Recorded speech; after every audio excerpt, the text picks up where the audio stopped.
लक्षात घ्या, मेवा जर मिळावा असं वाटत असेल ना तर सेवाच करावा. सेवेशिवाय फळ मिळत नाही. सेवा धर्म उत्तम. जीवाचा खरा धर्म काय? सेवा करा. सेवा जर नसेल, मला सांगा ना, तुम्ही कामच नाही केलं पगाराची अपेक्षा करायला गेली म्हणजे किती गोळ्या संपल्यासारखं वाटत. 7 दिवस झोपा आणायचा सणासण, लाईट गेली तर काठी खाली पंखा रंगवायचा, झोपा हाणायचा, म्हणायचा चला सोमवार आहे चला पगार. कोण देईल आपल्याला? कोणीच नाही देऊ शकत. ईश्वर देतो, पण कधी? अगोदर सेवा करा. सेवा जर असेल तर. म्हणून या परिसरामध्ये, प्रांगणामध्ये झाडण्यापासून तर पत्रवळी उचलण्यापर्यंत जी मंडळी सेवा करते, एकदा जोरदार टाळी वाजवा त्यांच्याकरता. ज्यांचा महाप्रसाद आहे, कालही ज्यांचा महाप्रसाद होता, आजही ज्यांचा महाप्रसाद आहे, त्या दाती मंडळीलाही धन्यवाद. कारण लक्षात घ्या, इतर क्षेत्री अन्नदान करणार आहात तुम्ही. इतर क्षेत्रामध्ये केलेल्या अन्नदानाची फलश्रुती वेगळी आहे आणि इथं केल्या जाणाऱ्या अन्नदानाची फलश्रुती वेगळी आहे. भगवान गोविंद गीतेमध्ये सांगतात, अर्जुना, अरे अशा पवित्र क्षेत्री जर अन्नदान केलं ना, त्या अन्नदानाला सात्विक दान असं म्हणतात रे.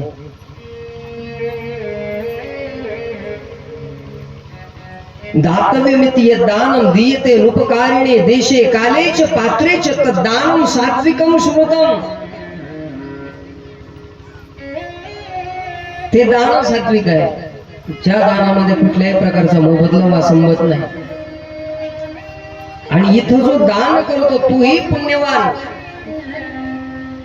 आणि इथं त्या दानाचं ग्रहण करतो तोही पुण्यवान. हा, ज्यानं प्रसाद बनवला ना तोही तितकाच भाग्यवान आहे, ज्यानं ग्रहण केलं ना तोही तितकाच भाग्यवान आहे.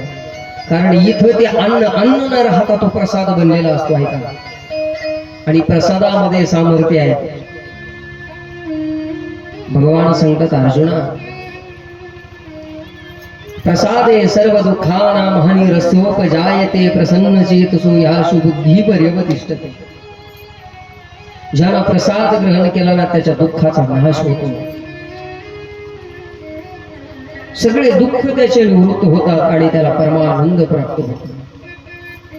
कारण इथं प्रसाद बनवण्याकरता स्वतः आई साहेब आलेले असतात.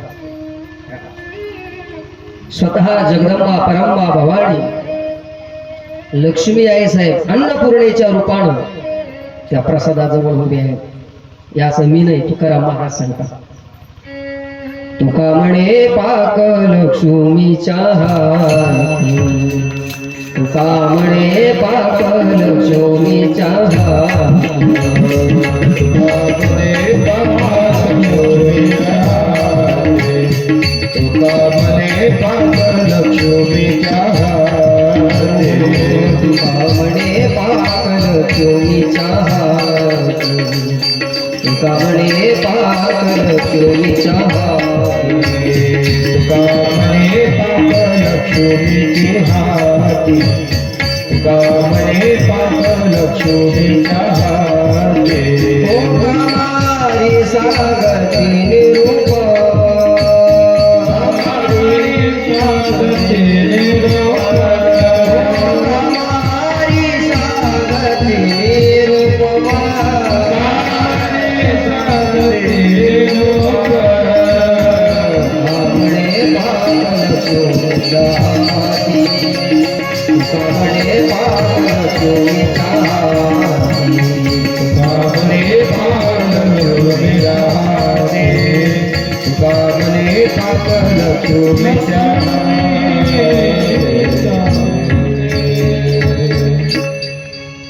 तुका म्हणे पाक लक्ष्मीच्या हाती कामारी संगाती निरूप.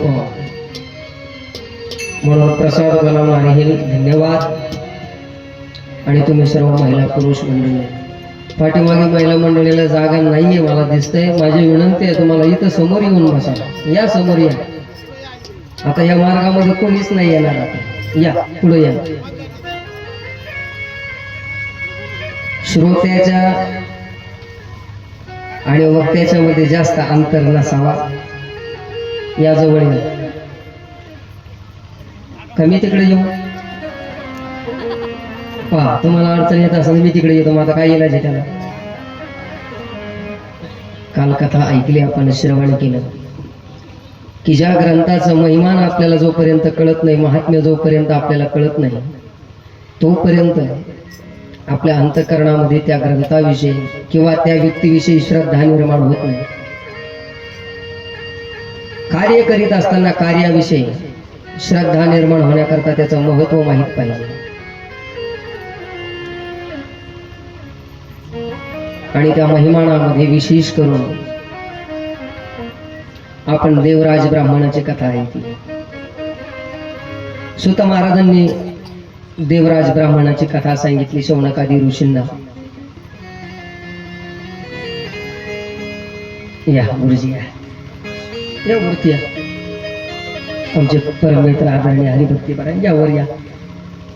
प्रमोदजी महाराज बोर्डे यांचा जोरदार टाळी वाजवा महाराजांच्या करता. संप्रदायाची सेवा करण्याचं कार्य त्यांच्या हातून घडतंय. हे आपलं नशीब आहे की आपल्या संप्रदायामध्ये असे नवतरुण आहेत. म्हणून आपला संप्रदाय अत्यंत प्रसन्न आहेत आणि अत्यंत श्रीमंत आहे. बसा माझा.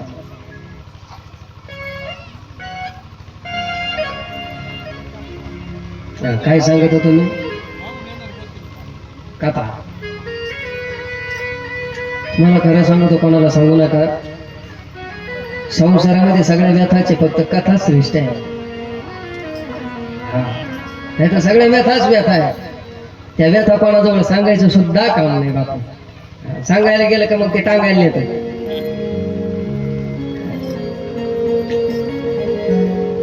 देवराज ब्राह्मण अत्यंत पापी आहे, अत्यंत कनिष्ठ वृत्तीचा. लक्षात येण्याकरता सुत महाराजांनी दुसरा एक प्रसंग सांगितला बिंदुक ब्राह्मणाचा. त्या बाष्कल नावाच्या नगरीमध्ये त्याच्या राहणाऱ्या स्त्रिया होत्या ना, त्यांचा स्वभाव सांगितला सुत महाराजांनी. स्त्रिया सर्वाश कुटिला स्वैरिण्य पापलालसा उधियो विभिचारिण्य सदवृत्ताचार वर्जिता. त्या स्त्रिया म्हणजे अत्यंत कुटील स्वभावाच्या, अत्यंत क्षीण स्वभावाच्या. मी कालही सांगितलं तुम्हाला, श्रीण सदाचार सोडू नये. आचार एकदा भ्रष्ट जर झाला तर संपूर्ण कुळाला डाग लागला जातो. जेवढी ऊर्ध्वगतीला कारणीभूत स्त्री आहेत ना, तेवढीच अधोगतीला सुद्धा कारणीभूत स्त्री आहे. जेवढा कुळाचा उद्धार करण्याकरता स्त्री कारणीभूत आहे ना, तेवढीच कुळाला नरकात घालण्याकरता सुद्धा कारणीभूत आहे. ध्यानात ठेवायचं. नामदेवराय म्हणतात, तिनं जर कदाचित हरिभक्ताला जन्म जर दिला ना, तिच्या दोन्ही पिढ्या अर्थात दोन्ही कुळ, माहेरची आणि सासरची, ते सगळेचे सगळे वैकुंठाला जातात. आणि जर कदाचित तिनं वाम मार्गाने जर प्रवेश केला तर दोन्हीकडल्या पिढ्या स्वर्गात असल्या तरी नरकात जातात. महाराजांचे प्रमाण आहे. ही प्रसवली तया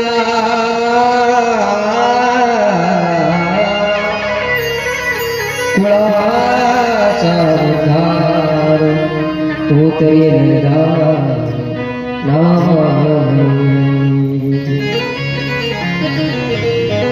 जर कदाचित हरिभक्ताला जर जन्माला घातलं तर तिच्या कुळाचा उद्धार होतोच होतो, पण दोन्हीकडच्या कुळाचा उद्धार ती केल्याशिवाय राहत नाही. आणि जर कदाचित ती कुटील स्वभावाची जर निवडली तर तू वर जर असले ना खाली घेते ती, आणि मग पूर्वज आपल्याला शाप द्यायला सुरुवात करतात. अरे अरे काय नीच स्त्री जन्माला आली आमच्या कुळामध्ये, ती आपल्याला शाप द्यायला सुरुवात करते. म्हणून स्त्रीनं सदाचारी असावं. व्यभिचारी नसावं. धर्मपरायणता असावी. मी कालही सांगितलं तुम्हाला, ठरवलं तर एका घराचं स्वर्ग बनवण्याची जबाबदारी ती एकटी स्त्री करू शकते. मर्यादा नावाचा जो गुण आहे तो स्त्रीला अवलंबावा. मी कालही सांगितलं तुम्हाला प्रसंगाला की सध्या स्वतंत्र जीवन जगण्याची जास्त प्रवृत्ती निर्माण झालेली आहे की आम्ही स्वतंत्र असावं. वागा तुम्ही स्वतंत्र, हरकत नाही, पण स्वतंत्र वागून फायदा झाला पाहिजे. काय झाला पाहिजे? फायदा झाला पाहिजे. आमच्या संत महापुरुषांच्या मालियाळीमध्ये स्वतंत्र जीवन जगणाऱ्या बऱ्याच संत झाल्या, पण त्या देवासाठी जगल्या. ध्यानात ठेवा, स्वतंत्र जगले त्या, पण कुणा करता? देवा करता, जीवा करता नाही. मीराबाई महाराज बापाला वाईट वाटायला लागलं होतं. काय कुळामध्ये पोरगी जन्माला आली म्हणजे कुशाल नाचती, पण ती कोणा करता नाचली? देवा करता. मीराबाई महाराज म्हणा, पग घुंगरू बांध मीरा नाची रे, पग घुंगरू बांध मीरा नाची रे, पग घुंगरू बांध मीरा नाची रे, पग घुंगरू बांध मीरा नाची रे, पग घुंगरू बांध मीरा नाची रे, पग घुंगरू बांध मीरा नाची रे, घुंगरू बांध मीरा नाची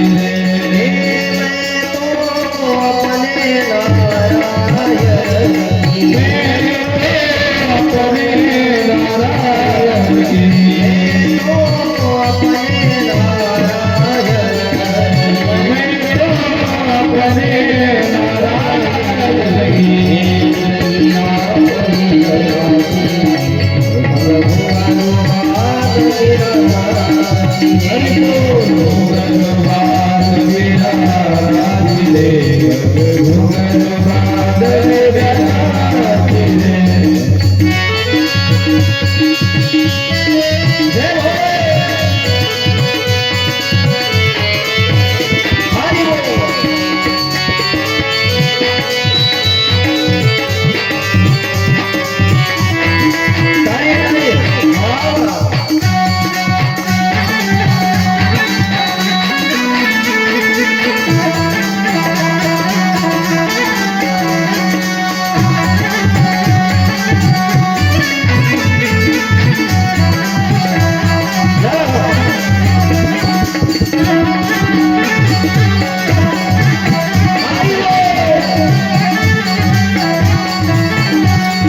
लोक म्हणायला लागले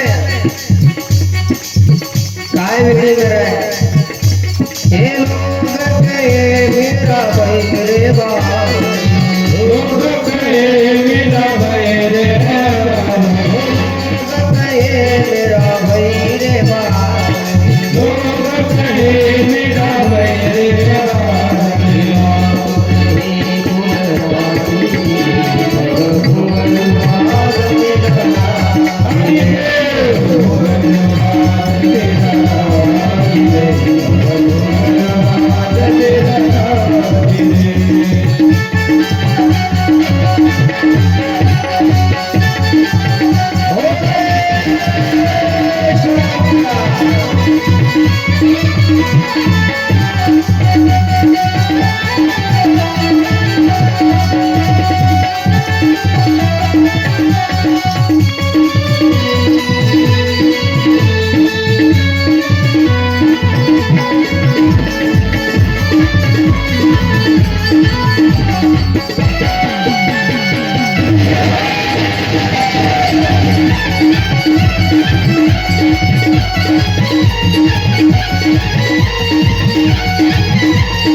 बोलिए शंकर भगवान की जय श्री शिवाय नमः।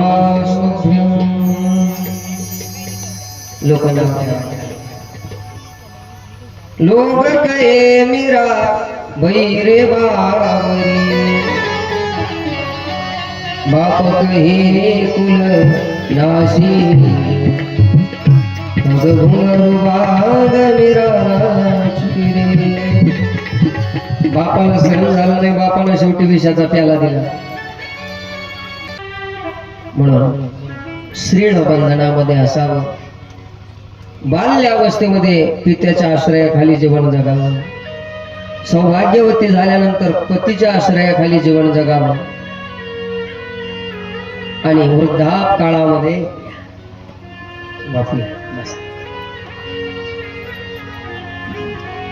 पुत्राच्या आश्रयाखाली जीवन जगावं. पण त्या भास्कर नगरीमध्ये पाहिलं जिकडं तिकडं सगळा अनाचार आहे. रे मे पापे निगुप्ततः पतिं दृष्टिं वचन हित्वा दृष्ट सत्वा कुमारगा. रात्री प्रसंगाला ती रात्रीच्या समयाला कुकर्म करत असताना, जार कर्म करत असताना ती त्या बिंदू ब्राह्मणाने तिला पाहिलं, आणि तितक्यामध्ये ज्या पुरुषाची ती रत झाली त्या पुरुषानं पलायन केलं आणि याला त्या स्त्रीला ताडण करायला सुरुवात केलं. पत्नीला मुष्टिबंधेन संतर्जो पुन्हा पूर्ण ताडय, लत्ता बुक्यानं मारायला सुरुवात केली. आता ती रडायला लागली. रडत असताना भवान प्रतिदिनम कामम रमते विषया कुदिही, ती सांगायला लागली, हे बिंदू महाराज आपल्या पतीला उपदेश करते की तुम्ही रोज गणिका संग करता, वेशा गमन करता, मी कुठल्याही प्रकारे तुम्हाला आड बंधन घातलेलं नाहीये. मग मी आज कुकर्म करते, याच्या मागचं कारण तुम्ही शोधायला पाहिजे होते. माझ्यासारखी रूपवान स्त्री असताना सुद्धा अहं महारूपवती नव यौवन विभोला, नवयुवती घरात असताना सुद्धा तुम्ही जर कुकर्म जर करत असाल तर मग मी कुकर्म केल्यानं तुमचं काय चुकलं.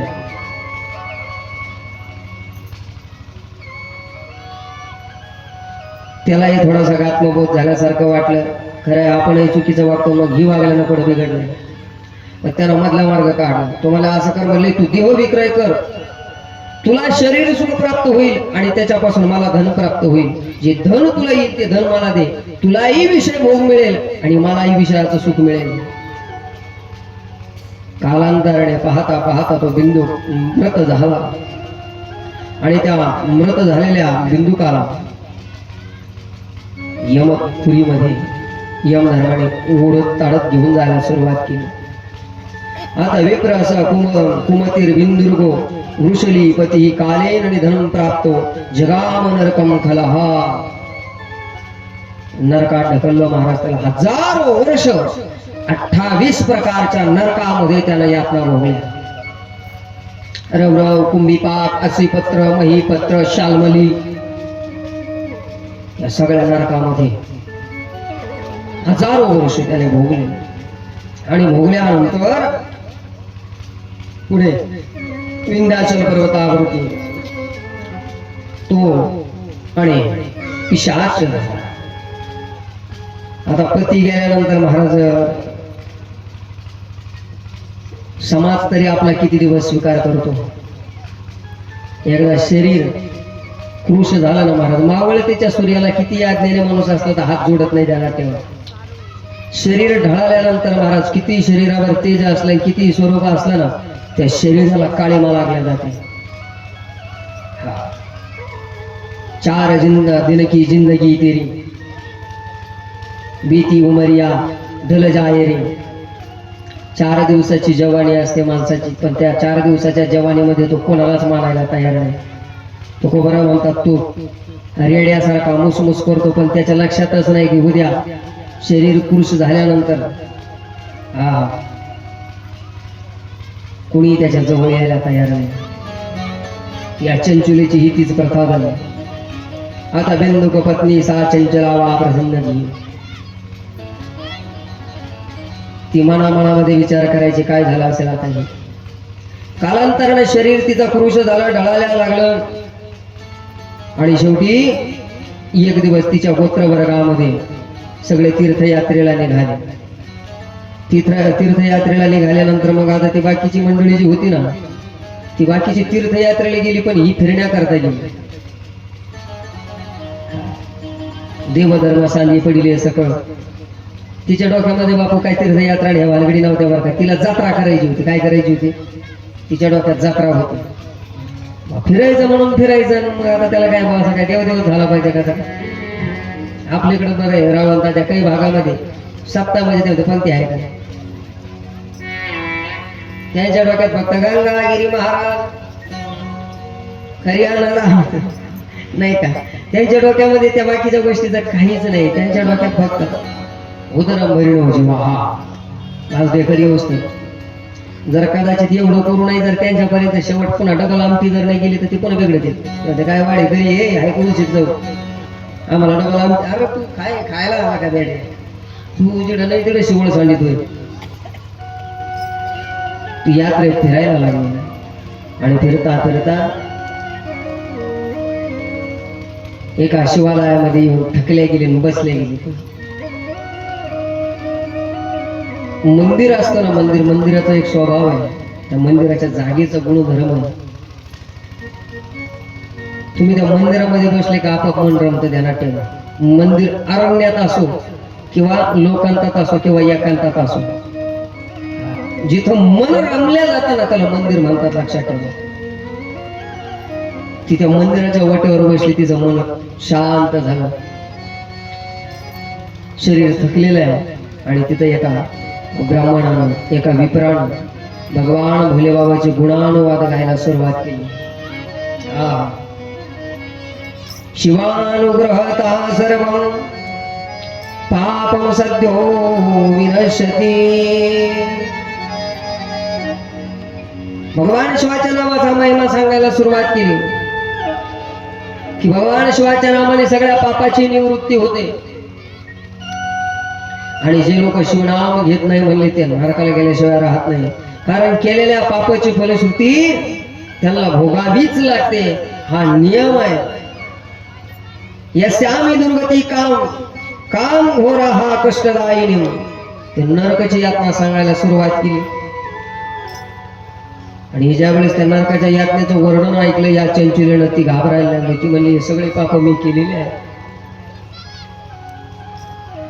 माणूस पाप करत असताना जगाला सांगू अथवा ना सांगू, पण त्यांचं मन त्यांना मात्र धास्तावतं बरं का, की आपण हे गुन्हे केलेले आहे.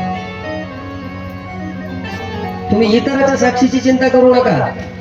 आपलं मन आपल्याला साक्षी दिली पाहिजे.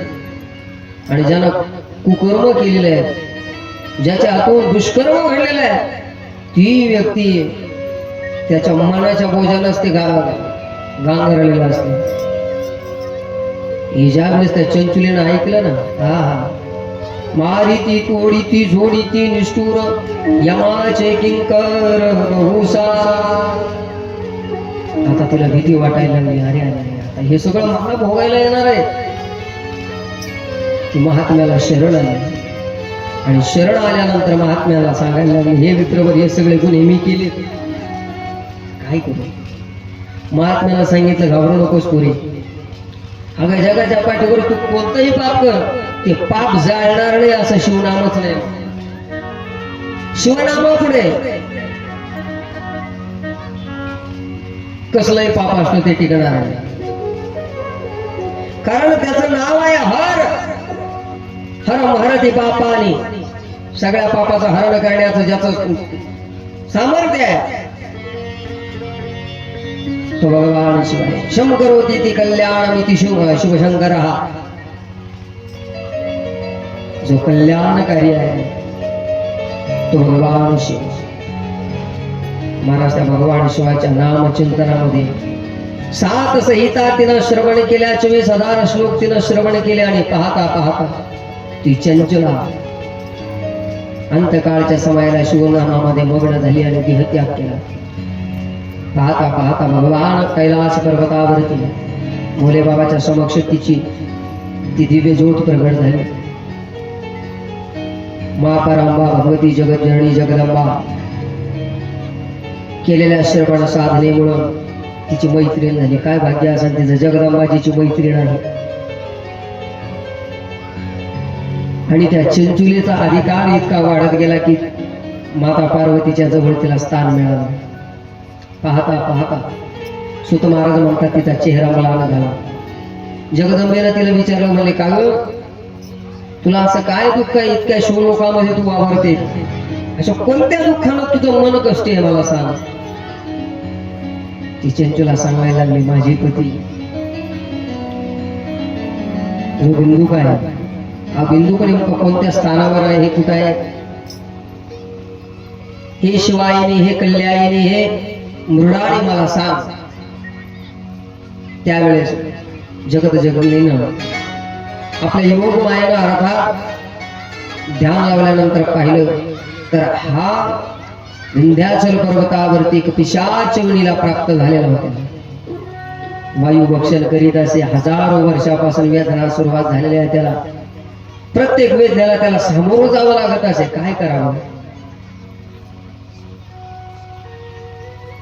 आणि माता पार्वतीने तिच्या मुखाकडे पाहिल्याने सांगितलं, काय वाटतं तुला चंचुले.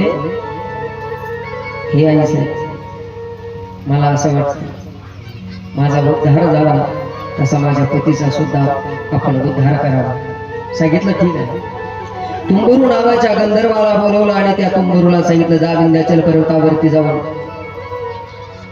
जी संपूर्ण पापाची होळी करणारी जी शिवनामावली आहे, 24,000 श्लोकाची सप्तसहितांची ही सप्तसहिता, ही शिवमहापुराण कथा त्या बिंदुक नावाच्या ब्राह्मणाला पिशाच्याला ऐकून दाखवा, हिची संहिता करा.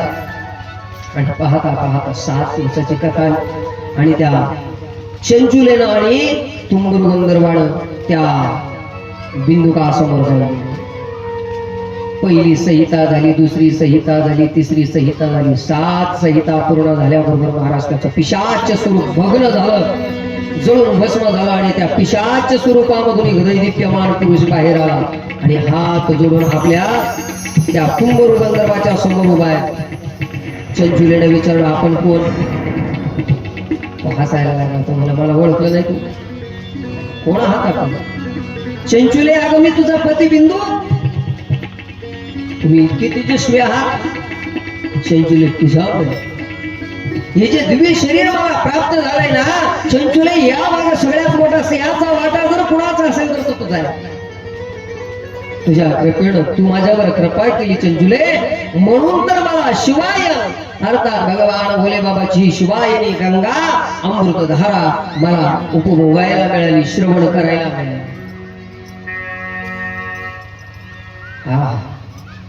सपिशाच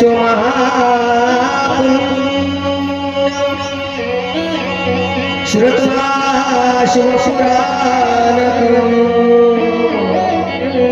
विभूयं पुरुषं सर्वं जहो पैशाचिकम् दिव्यरूपधरो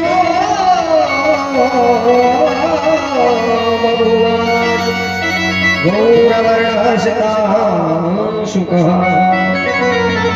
सर्वालंकारदीप्तांग त्रिनेत्रस्य चंद्रशेखर. भगवान शिवाप्रमाणे, भगवान भोले बाबाप्रमाणे तो त्रिनेत्रधारी आणि सर्वांग गौरव गौरवर्णाचा दिसायला लागला. आणि पाहता भगवान भोले बाबाच्या दिव्य विमानामध्ये बसून शिवलोकाला त्याला पवित्र असं स्थान मिळालं. दोघही पती पत्नी आणि भगवान भोले बाबाच्या सान्निध्यामध्ये वास करायला लागला. ही भोले बाबाची ताकद, ही नामस्मरणाची ताकद आहे. फक्त श्रवण आपण कसं करतो याला महत्व आहे. ध्यानात घ्या. मन निर्मल असावा, श्रवण करत असताना सर्वांगाचे कान करावे, हृदयामध्ये कुठल्याही प्रकारचा विकार नसावा, अत्यंत दीनतेनं भोले बाबाला सांगावं, हे प्रभू माझ्या हातून गुन्हा घडला असेल, मी तो अवगुणी अन्याय किती म्हणून सांगू काय, हे आता पायी ठावदी विठ्ठल, हे प्रभू मी अवगुणी आहे, मी अन्यायी आहे. बरेच लोक म्हणतात महाराजांनी पापच केलं नाही. पापन पुण्य समजत नाही. लक्षात घ्या, आपल्याला पापन पुण्य जर कळलं असतं ना तर तुकोबरासारखे देवाला म्हणले नसते की देवा पाप आम्हाला कळत नाही, पुण्य आम्हाला कळत नाही. तुकोबरा इतके तसे आणि आपण नाही ना. मला सांगा बरं, पाप काय आणि पुण्य काय, काय समजतं बरं आपल्याला? कशाला पाप म्हणतात, कशाला पुण्य म्हणतात? किती विद्वान पुण्यावर आहेत की तुकोबर आहेत की? मला सांगा रस्त्यात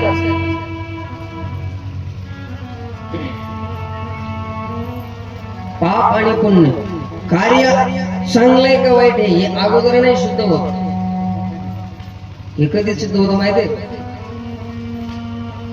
त्याच्या परिणामावर अवलंबून येते तुम्ही चांगलं करताय का वाईट करताय म्हणून. बापू लात मारणं चांगलं का वाईट? मी जाऊ का? मला घरजवळ येतो.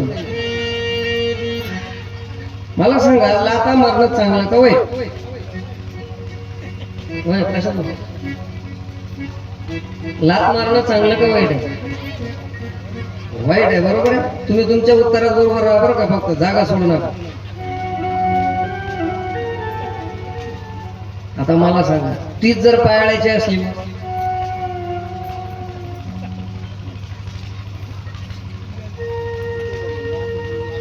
जर कदाचित ज्याला उसण भरलं ना, ते उसण भरणाऱ्याला विचारा, शिर भरणाऱ्याला विचारा, तो पाहत फिरतो पायाळू कोण आहे आपल्या गावात. कारण प्रत्येक गावामध्ये सगळे डोकळच आहे.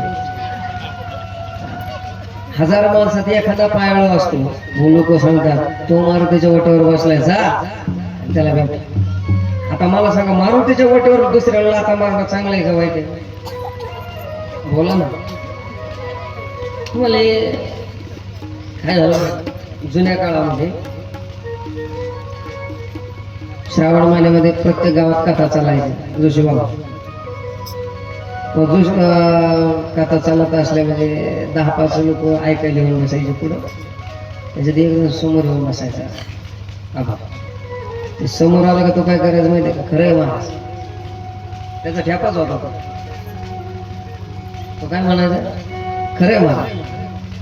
महाराजांनी विचार केला, त्याला समजत म्हणून हा खरं म्हणतो, हा कायलाय खरंच म्हणतो, खोटं कायलाच म्हणाला.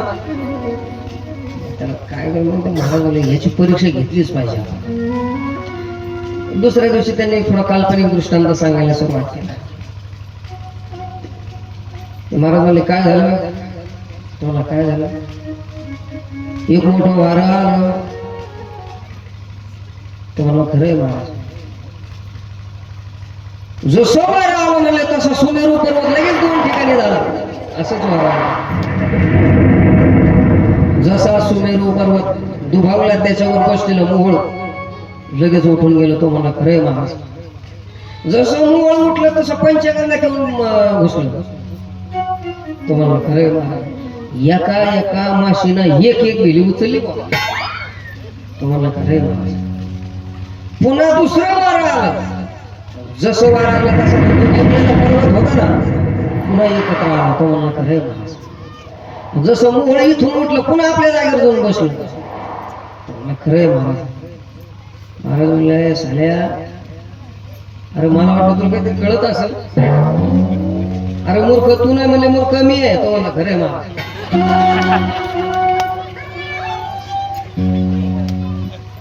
जुन्या काळामध्ये फार अवघड असं लाथ मारणं पाप आहे, मला हे सांगायचं आहे तुम्हाला. पण बापू ती कोणाची आहे? ती पायाळाची आहे. परिणाम तिचा चांगला आहे. लात मारल्यानंतर याच्या शरीराच्या व्याधी नष्ट होतात. मला सांगा, पाप आहे का पुण्य? उन्हाळ्याचे दिवस आहे, तुम्हाला असं वाटलं आपली वस्ती रस्त्याच्या कडेला आहे, जाणार यायला पानपोई टाकावी. 4 वारकरी रस्त्यानं जातील, 4 माणसं रस्त्यानं जातील, पाणी पिऊन जातील. तुमचा हेतू चांगला का वाईट? हेतू चांगला आहे, 4 माणसं पाणी पिलं म्हणजे समाधान वाटेल. आणि दुर्भाग्याने त्या राजनामध्ये पालीनं गरळ मारून. आता मला सांगा, तुमचा हेतू चांगला होता का वाईट? हेतू चांगला होता, परिणाम काय घडला? तुमच्या हातून काय घडलं? आता पाप घडलं. पाप तुकोबरा म्हणतात, पाप आणि पुण्य आपल्याला कळत नाही. धर्माची तू मूर्ती, मूर्ती धर्माची तू मूर्ती,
तुकोबरानं देवाला सांगावं लागलं, देवा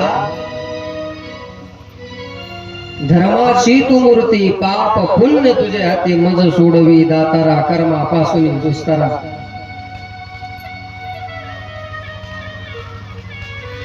आपल्याला पाप आणि पुण्य कळत नाही, ईश्वराला सांगावं, देवा माझ्या हातून विहित अविहित चांगले वाईट कर्म जे घडले असतील ते कर्म मी तुला समर्पित करतोय देवा. मी तुला शरण आलोय आणि सर्वांग शरणाने साष्टांग प्रणिपात करून जर तुम्ही त्या ईश्वराची कथा श्रवण जर केली तर निश्चित देव अंगीकार करतो. मग तुम्ही किती पापी आहात याचा विचार केला जात नाही. सर्वस्व समर्पण वृत्ती असावी. त्या बिंदुकानं तेच केलं, चंचुलेनं तेच केलं. आपण काय करतो माहिती का? हातचा ठेवून काम दाखवतो. काय करतो आपण लोटांगण घालतो ना, लोटांगण घालीत असताना अगोदर पंजी टेकवतो. काय करतो आपण? भगवान बोले बाबा नित्य आहे. नित्य त्याला म्हणतात जो काल होता आजही आहे आणि उद्याही राहणार आहे त्याला नित्य म्हणतात. तुम्ही आम्ही काल नव्हतो, तुम्ही आम्ही आज आहोत. उद्या आहे का कोणाला शाश्वती आहे का? नाही. सगळ्या गोष्टीची गॅरंटी आहे, पण आपली गॅरंटी नाही. तुकोबरा म्हणतात ग्रास गिळी सत्ता हाती नाही. हातामध्ये घेतलेला घास आहे तो गिळंकृत करून इतकी सुद्धा वेळ आपल्याकडे स्वतंत्र नाही. लक्षात ठेवा, काळ हा स्वतंत्र आहे आपल्यापासून, पण ईश्वर मात्र त्रिकालबाधित सत्य आहे. अजो नित्य शाश्वतोयम पुराण न हन्यते हन्यमाने शरीर. तो काल होता आज आहे, नित्य आहे, शाश्वत आहे. तो कालही होता आजही आहे उद्याही राहील. नित्य भूत भविष्य वर्तमान तीनही काळामध्ये जो अखंड आहे, परिपूर्ण आहे. जीव हा अपूर्ण आहे. तुम्ही बघा आपण किती प्रयत्न करा आपण कधीच पूर्ण होत नाही. संसारी अर्थात जीव जो आहे ना तो अपूर्णच राहतो. फक्त परमार्थ हा परिपूर्ण होत असतो. काय ईश्वर आणि ईश्वराचं कार्यच परिपूर्ण आहे, बाकी सर्व अपूर्ण आहे. तुम्ही पहा किती ताळ बांधला संसारामध्ये, किती ताळ बांधले, एक एक इंचाची गोव्याने खुटी सोडलेलीच आहे. त्याला काय म्हणतात? काय सोडली? बोला बोला. बरोबर. काय? शाल. आपल्या इमारतीचा कळस झाला, ऐकलं का? नाही. आपण जर विचारलं हे कट का नाही केले, लागले का त्याच्या पायाला, तर म्हणतो योग आला तर पाहू पुढे. झालंच पीक पाणी बरं तर मग टाकू पुन्हा एक वरून. मला सांगा तुम्ही असं मंदिराचं झालं का कळस झाल्यानंतर पुन्हा एखादा ताळ भरून टाकू आपण? कळस झाला, तुमची रक्कम उरली तरी काहीच करता येत नाही. संसार हा अपूर्ण आहे. किती करा, नांतून चादीर्णच संप्रतिष्ठा. संसारामध्ये प्रतिष्ठा नाही. म्हणून जो नित्य आहे तो ईश्वर आहे, आदी आहे तो ईश्वर आहे, आणि अंत आहे तो सुद्धा ईश्वर आहे. जसं सुवर्णाची विट आहे, मग त्या सुवर्णाच्या विटेला अलंकृत केलं, मग त्याचे दागिने बनवले. कर्णाचा आश्रय घेतला त्याला कर्णफुलं नाव आलं. गळ्याचा आश्रय घेतला त्याला पोत मणी मंगलसूत्र वगैरे नाव आली. हाताचा आश्रय घेतला त्याला कंकण म्हणून संज्ञा दिली, नाही का? बोटाचा आश्रय घेतला त्याला अंगुठी म्हणून नाव दिलं. रागाला संपूर्ण अंगावरचे दागिने काढले, रागाला खलबत्यामध्ये टाकले, कुटायला सुरुवात केली. काय शिल्लक आहे आता? सगळे दागिने काय झाला आता? त्याचा सुरा झाला. पण मात्र अजून धातूनाम कांचनाम अस्मी, अजून शिल्लक काय आहे ते? अजून शिल्लक सुवर्ण शिल्लक आहे. लक्षात ठेवा. त्याचं सुवर्ण पण मोडलं नाही ना. मोडलं का? आपण म्हणतो फक्त दागिने काय झालं मोडलं, का सोनं मोडलं? तो धातूचा जो गुण आहे तो गुण जसाच्या तसा आहे त्याचा. धनवरायचे ओवे वाचा 9व्या अध्यायामध्ये. बरोबर आहे का? जरी सोने लेणे होनी घडे, तरी तयाचे सुने पण काय बोळे. वीर अलंकार वरची कडे आपण पाजू. त्याचं सुवर्ण पण मोडत नाही. तसं ईश्वर पहिलाही होता, आजही आहे, उद्याही राहणार आहे.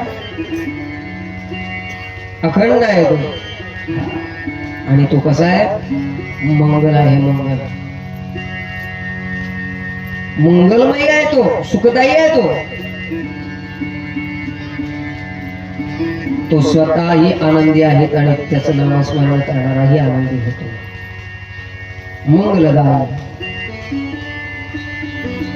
त्याचं नामस्मरण करणारा जीव हा सुखी होतो. ज्याच्या सत्तेनं हे संपूर्ण विश्व आहे, या विश्वामध्ये तो प्रकाश टाकतो. तुम्ही पहा, आपण प्रकाशी आहोत इथपर्यंत खरं आहे, पण आपण चित नाहीये, आपण स्वयंप्रकाशी नाही. लक्षात ठेवा. आपल्याला डोळ्याला दिसतं इथपर्यंत खरं आहे. आता मला सांगा, तुम्ही आम्ही सगळे नेत्राने पाहतो, बरोबर आहे? तुम्हाला मी दिसतो, मला तुम्ही दिसतात. कोण कुठं बसलं, कोण कसं बसलं, हे सगळं मी पाहू शकतो, तुम्ही पाहू शकता. पण हे किती वेळ माहिती का? जोपर्यंत मशीन मध्ये केलंय तोपर्यंत. एकदा मशीन बंद झालं की ना तुम्ही मला पाहू शकत ना मी तुम्हाला पाहू शकत. मग आपल्याला डोळे नाही का? सांगा मला, डोळे नाही का आपल्याला? डोळे नाही का? दिसत नाही आपल्याला? आपल्याला दिसतही, आपल्याला डोळे पण आहे, पण आपल्या डोळ्यामध्ये काय नाहीये? तेज नाही, प्रकाश नाही. कारण आपण दुसऱ्याच्या प्रकाशावर अवलंबून आहे. आपण त्या ईश्वराच्या प्रकाशावर अवलंबून आहे. पण ईश्वराचं तसं नाही. तो ईश्वर स्वतंत्र प्रकाश आहे. भागवतामध्ये एक कथा आहे, ती श्रीमद भागवत ग्रंथामध्ये.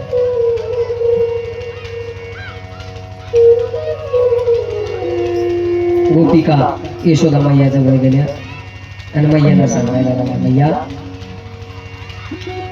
यशोदे कृष्णाला सांगावे गोकुळी राहावे की जावे. आणि यशोदे म्हणले, सांग आम्ही गोकुळात राहावं की जावं. म्हणजे काय झालं? अगं म्हणले, हा घरात आला तर सोयीना घरात प्रवेश करत नाही, घरात गेला घरी कमी कामा केल्याशिवाय राहत नाही. अगं आम्ही तर ह्या दुधाच्या घागरी जर भरून ठेवल्या तर हा स्वतः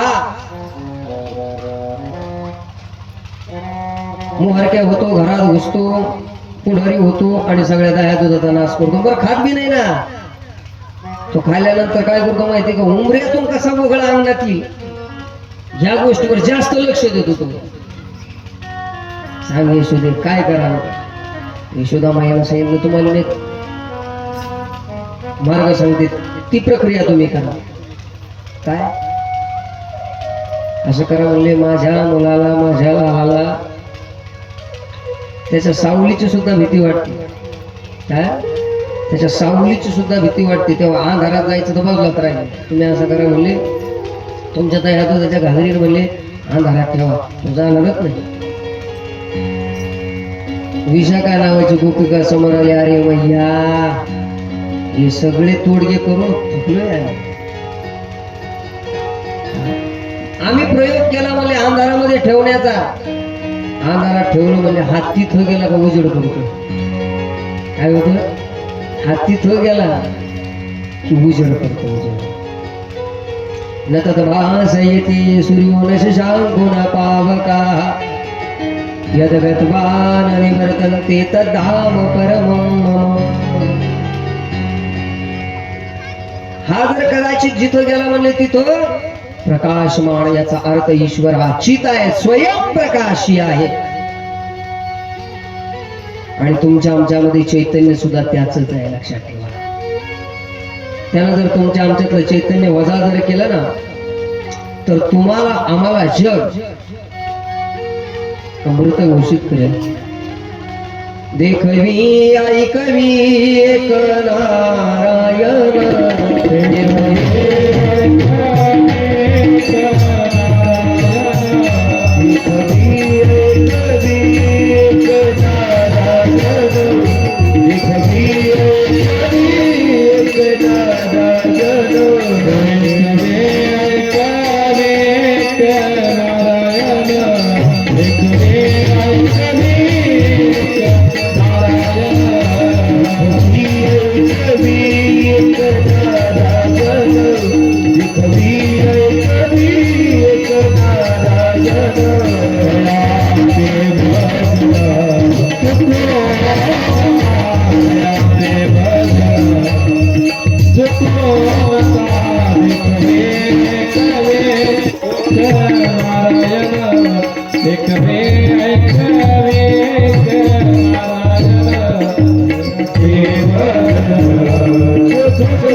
तुकोबरा म्हणतात, दाखवणारा तोच आहे.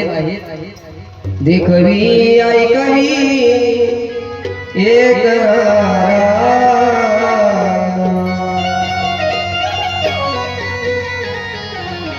आपल्या पतीला भेट देण्याकरता आदरणीय राजाभाऊ चव्हाण निमगावकर तेही या ठिकाणी उपस्थित आहेत. त्यांनाही सर्व भाविकांच्या वतीनं धन्यवाद धन्यवाद धन्यवाद.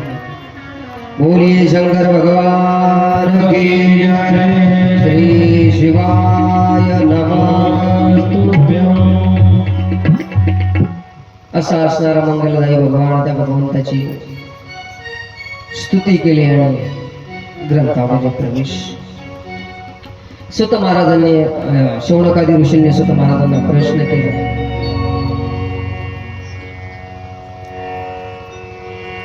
महाराजांनी प्रश्न केला की हे सद्गुरुदेव, प्रातः कलियुगे घोरे नरहा पुण्य विवर्जिता दुराचार रता सर्वे सत्यवार्ता परामुखा परापवाद निरतः परद्रव्याभिलाषिनः परश्री सत्तमनसः परहिंसा परायणः देहात्मदृष्ट्योडा नास्तिका पशुबुद्धयः मातृपितृकृतद्वेषा श्रीदेवा कामकिंकरः. या घोर कलियुगामध्ये जीव दुराचार करत सत्य वार्तेपासून पराळमुख झालेला असेल, देहात्मदृष्टी भोजन ते भक्ती मरण ते मुक्ती उद्धारा करता कोणाला चिंता नसेल, परद्रव्यावरती डोळा असेल, परद्रव्याचा अभिलाष असेल, परश्री विषयी आसक्त असेल आणि परहिंसा परायण हा दुसऱ्याची हिंसा करण्यामध्ये जास्त रत असेल, अशा कलियुगामध्ये घोर युगामध्ये काय साधन केलं पाहिजे, काय करावं? ही ते कलीचं महिमान आहे. हे कलियुगाची दादा ऐकावी थोरी, पुत्र होईल पित्याचा वैरी, ऐसा शकुन माझा दादा ऐका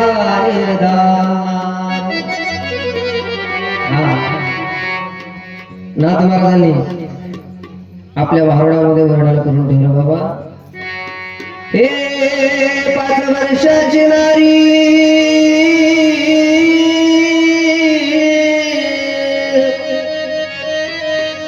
हे भ्रातार मागे हे 6 वर्षाची नारी गर्भीण हो. मोठे मोठे पर्वत दादा उडून जातील. सांगा तुम्ही काय राहिलं आता बाकी?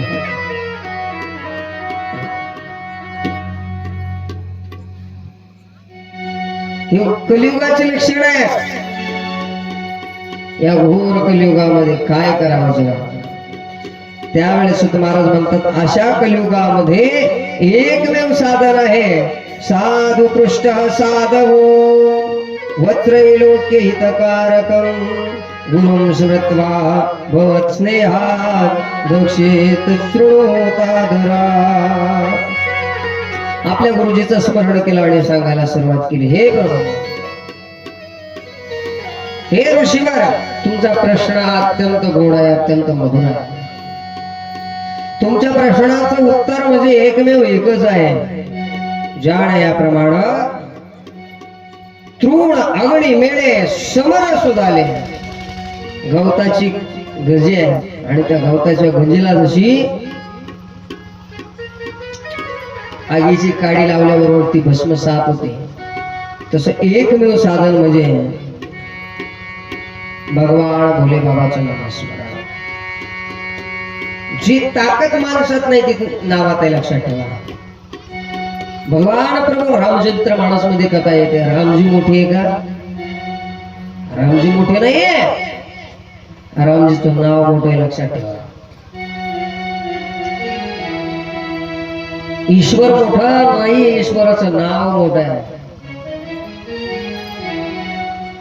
सगळं युद्ध आटपल्यानंतर रावण मेला, बरं का तात्या? आपल्याकडे एक रावण आहे, पण आपला रावण फार धार्मिक आहे. परमपूज्य स्वामी गुलाबगिरी महाराजांच्या नित्य सेवेमध्ये आमच्या तात्याचं वास्तव्य आहे. तुका म्हणे जन्म आल्याचे सार्थ. जन्माला येऊन साधूची सेवा जर घडत असेल तर तुकोबराव म्हणतात ते खऱ्या अर्थानं ते जीवन आहे. श्रीमंतीचं आज आहे उद्या नाही, पण संत सेवा म्हणजे ईश्वरापर्यंत घेऊन जाणारे एक नाव आहे. नाव नामस्मरण आणि संत सेवा जर असेल ना, काळ सुद्धा तुम्हाला काही तुका म्हणे काळ आता करू न शके बळ, तो काळ सुद्धा आपल्यावर काही बळ दाखवत नाही. का? कारण सेवा जवळ असेल तर. सगळे युद्ध आटोपल्यानंतर महाराज आपापले बडा सांगायला सुरुवात केली. रुक्मिणी, कौशल्यामाई, अंजनी माता सगळ्या भव्या.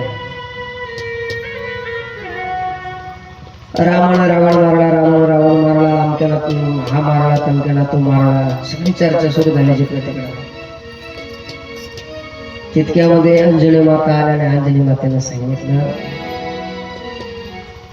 हे सगळं करण्याकरता हे सगळं माझ्या मारुतीचं अर्थात हनुमंताचं योगदान आहे. कोणाचं? माझ्या पुत्राचं योगदान आहे हे सांगायला सुरुवात केली अंजनी माता. अंजना माता म्हणते, अगं माझ्या पुत्राचं योगदान आहे म्हणून रामजी लंकेपर्यंत गेली. सीतेचा शूट कोणी लावला? हनुमानजी. कौशल्यामाईचा चेहराच उतरला. कौशल्यामाईला वाटलं, अरे अरे म्हणजे सगळं श्रेय हनुमंतरायाला जातं ना.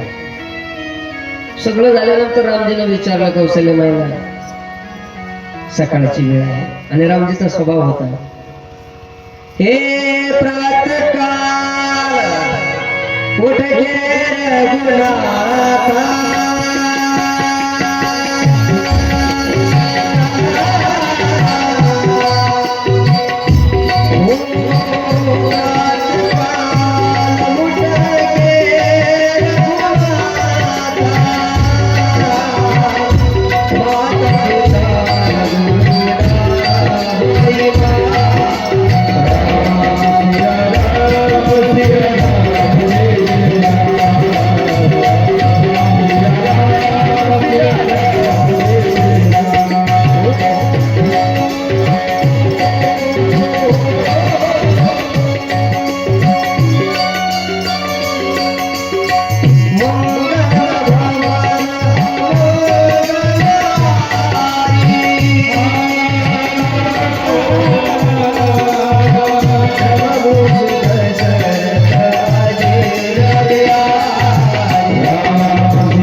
जोरदार टाळी वाजवा गड्या. तुम्हाला आवडलं का टाळी वाजवायची? म्हणजे ती चार्जिंग होते. याचा अर्थ काय होतो माहिती का? तुम्हाला आवडलं बा यांचं म्हणजे मग तुम्ही प्रसन्न नाही बा, नाहीतर मग काय गायचं बोले का नाही केला हे विचार करते. आम्ही काय एवढ्या याला जाऊन मग काय फायदाच नाही. मग काय मग जे दर्जे 13 भाई उधर मेरा काय झालं बरं का? एक हिंदूची स्त्री तिच्या शिंकला खेळून मुसलमानी होत. ती मुस्लिम समाजाची बी होती की ती हिंदूच्या स्त्रीने जे केलं की तेच उद्योग करे. मग तिनं जुन्या काळामध्ये बाहेर जातीवर गाणे घालायचे ना, दळायचा कार्यक्रम घरीच असायचा. आता थोडे कामं बदलले पण दळणं बंद नाही. घाबरू नका. जुन्या काळामध्ये मग तसं जातीवर दळायचे, आता गिरणीवर दळीचे, पण मग आता दळण बदलून घेतले ना, आता लोकच दळायचं. फरक काही नाही, फक्त बा असं पहिलं हाताला काम होतं, आता तोंडाला. पहिल्या हाताला फोडे यायचे, आता तोंडाला येत. काय बा असं लय फरक झाला बा. लोक म्हणतात जग पुढे गेलं. काय पुढे गेलं? जग तिकडे तांब्याच पुढे गेला. जग जागेवरच आहे, जग कुठंच नाही गेला. काहीला कळलं, काहीला थोड्या वेळाला कळलं, काहीला नाही कळलं. भाग्यावर मग आता कुठं डोकं जुन्या काळात त्या जातीवर गाण्या म्हणाय आपलं इना गायला सुरुवात केली. ते जातीवरले जुने गाणे ते आपल्या भावाचं कौतिक करायला लागलं. वाटाचा वाट सैबाई ग, वाटाचा वाट सर्व ग सैबाई ग, गाई काय पाहतो वाड्याला वाड्याला.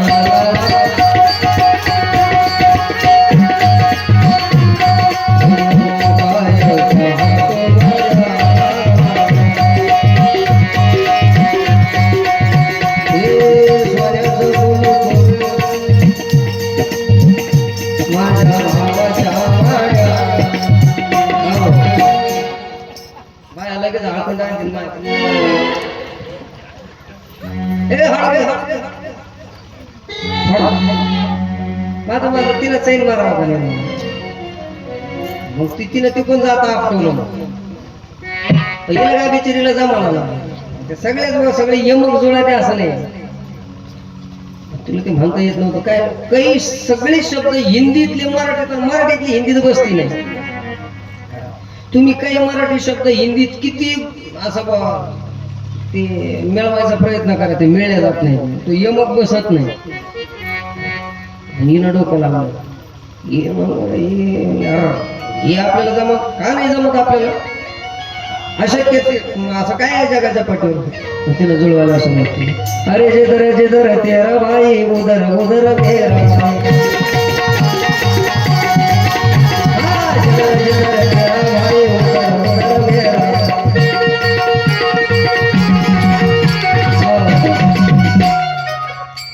जमलं भाऊ, जमलं. घेऊ सुपाऱ्या. पुन्हा एकदा ऐकायचं तुम्हाला, ऐकायचं का. जिधर तेरा भाई.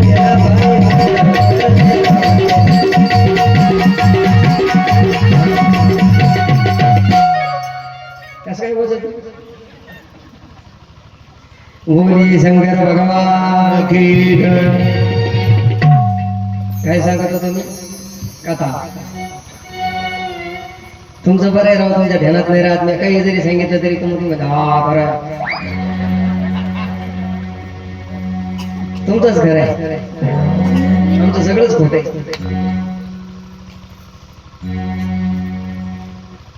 सर्वांग प्रणिपात करावा बोले बाबा. सुत महाराज सांगतात, हे शौनकादी ऋषीवर अशा या घोर कलियुगामध्ये एकमेव साधन आहे, ते भगवान भोले बाबाचं स्मरण. एक दिवस आपण सहज जरी शिवनामाची जर आरोळी दिली तरी आपल्या पापाची गुणी झाल्याशिवाय राहत नाही. या सप्त संहिता आहेत, या शिवमहापुराणाच्या एका एका संहितेचं वर्णन केलं. ताम रुद्र संहिताम यस्तु संपटे द्वटबिलवयो प्रदक्षिणा प्रकुर्वाणो ब्रह्महत्या निवर्तते. कैलास सहिता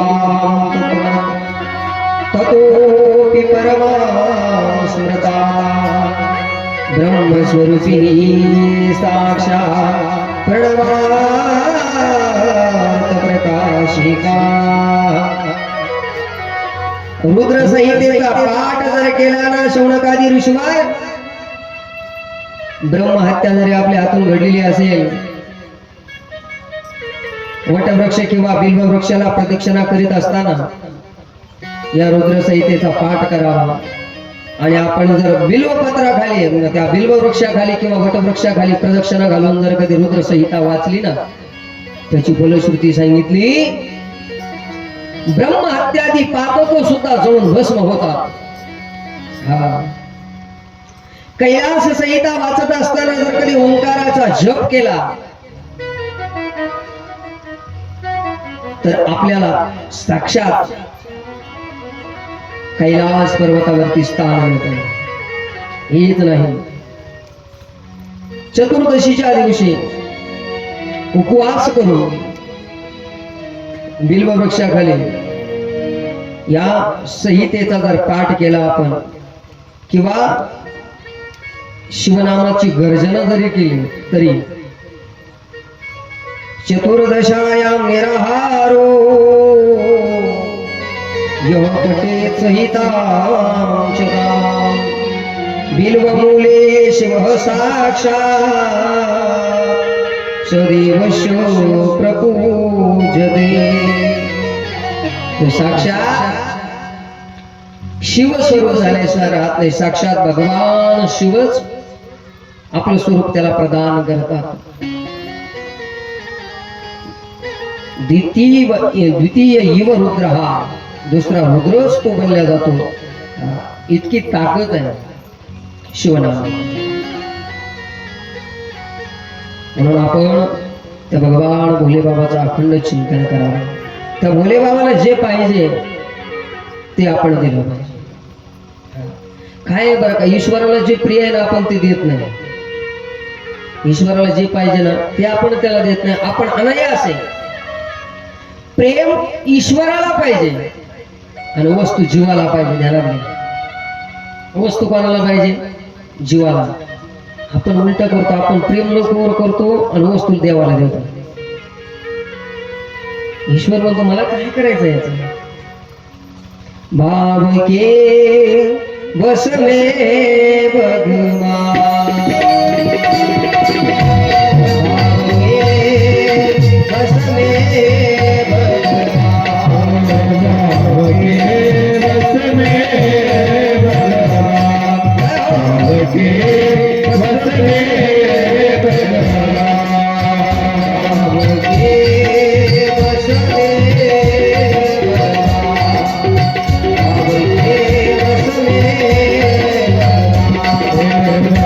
बस में भगवान, भाव के बस में भगवान, भाव के बस में भगवान, भाव के बस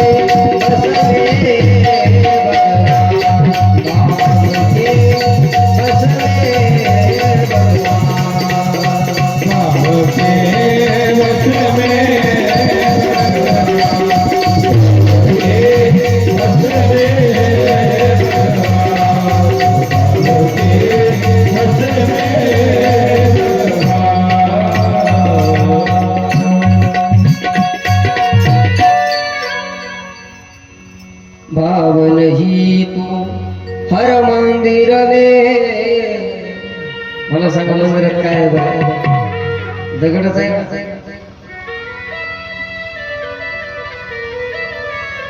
भाव जर असेल तरी त्या मंदिरामध्ये आपण मूर्ती मानणार आहे. देव भावाचा नाही, कोणाच्या बापाचा.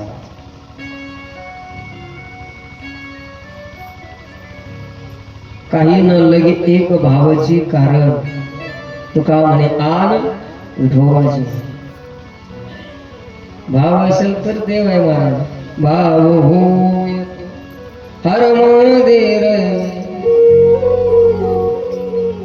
बस दिखत भगवान भाव नहीं तोर मंदिर में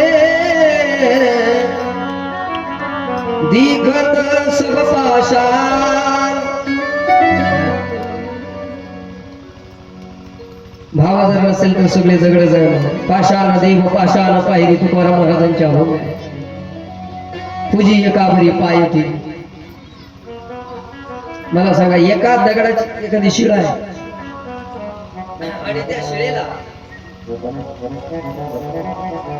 प्रमोद महाराज मोठी शिळा निघाली आणि त्या शिळेचा अर्धा भाग मूर्तीचा आहे